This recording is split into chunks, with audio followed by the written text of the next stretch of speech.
এই নির্বাচনে বিশেষ করে দুটি রাজনৈতিক জোট বেশ নির্বাচনী প্রচারণা চালিয়ে যাচ্ছেন, কিন্তু আমরা সারা দেশে মানুষের মধ্যে, সাধারণ ভোটারদের মধ্যে যে ধরনের উৎসাহ উদ্দীপনা দেখার কথা ছিল সেরকম কোনো কিছু দেখছি না।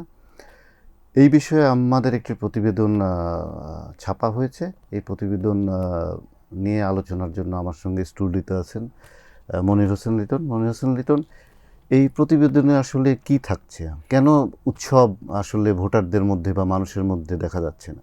ধন্যবাদ আপনাকে। আমাদের এই রিপোর্টটিতে যেটি আমরা উপস্থাপন করেছি সেটি হচ্ছে যে অতীতে যখন প্রতিদ্বন্দ্বিতামূলক নির্বাচন হতো তখন সারা দেশে নির্বাচনী যে আমেজ, যেটিকে বলা হয়, যে উৎসব মুখর একটি পরিবেশ তৈরি হতো, এবার সেটি নেই।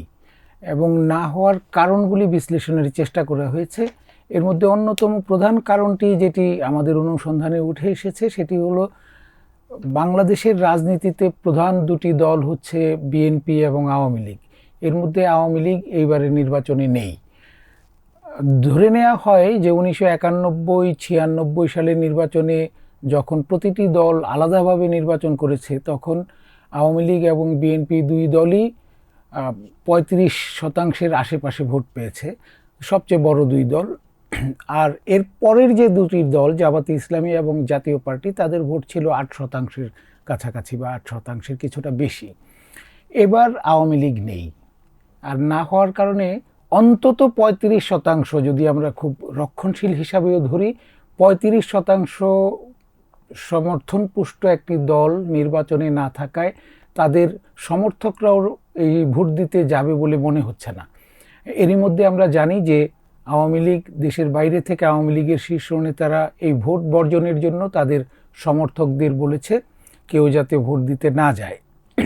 এবং এই কারণেই আওয়ামী লীগ সমর্থকরা প্রথমত এই নির্বাচন নিয়ে তাদের আগ্রহ নেই, দ্বিতীয়ত যে আইনশৃঙ্খলা পরিস্থিতি তাদের জন্য, যে অনেক জায়গায় এখনও আওয়ামী লীগের সমর্থকরা রাস্তায় বের হলে মবের শিকার হচ্ছে, তাদের যাদের পদ পদবি আছে তারা গ্রেপ্তার হচ্ছে সহজে, অনেকেই গ্রেপ্তার হয়ে এখন কারাগারে। এসব কারণে আওয়ামী লীগের কোনো মানুষ নির্বাচনের ধারে কাছে নেই। আর না থাকায় একটি বিশাল অংশ, যে 35% অংশ মাঠে নেই। তার মানে বোঝা যাচ্ছে যে 2008 সালের পরে যে তিনটি নির্বাচন হয়েছে অনেকটা সেই রকমই। কারণ 2014, 2018-তে যদিও আওয়ামী লীগ, বিএনপি এবং জামাত ইলেকশনে গিয়েছিল, বিশেষ করে 2014 এবং 2024-এর যে নির্বাচনে বিএনপির মতো দল ছিল না, তখন যে পরিস্থিতি তৈরি হয়েছিল যে নির্বাচন নিয়ে কারো খুব একটা মাথা ব্যথা নেই, এসব কারণে এবারও ভোট নিয়ে খুব একটা আগ্রহ নেই।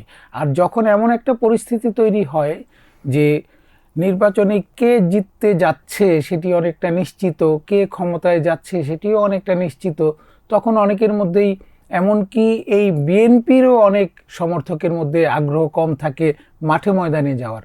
হয়তো তিনি ভোটের দিন ভোটটি দিতে যাবেন, কিন্তু নির্বাচনী প্রচারের সময় উনি হয়তো অংশ নেবেন না।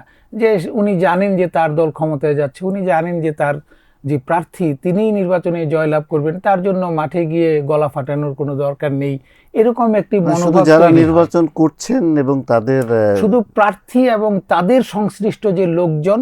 এবং আমাদের দেশের আরেকটি বাস্তবতা হচ্ছে যে টাকা পয়সা দিয়ে জনসভায় লোক নিতে হয় কিংবা তাদের প্রচারে নামাতে হয়, শুধু তারাই মাঠে আছেন, এর বাইরে লোকজন খুব একটা নেই। এমনকি বিভিন্ন এলাকায় আমরা অতীতে যেটি দেখেছি যে ছোট ছোট গ্রুপে দোকানগুলিতে আলোচনা হয় নির্বাচন নিয়ে, সারাক্ষণ আলোচনার বিষয় একটাই থাকে যে নির্বাচন, কে জিততে পারে, এসব নিয়ে আলোচনা।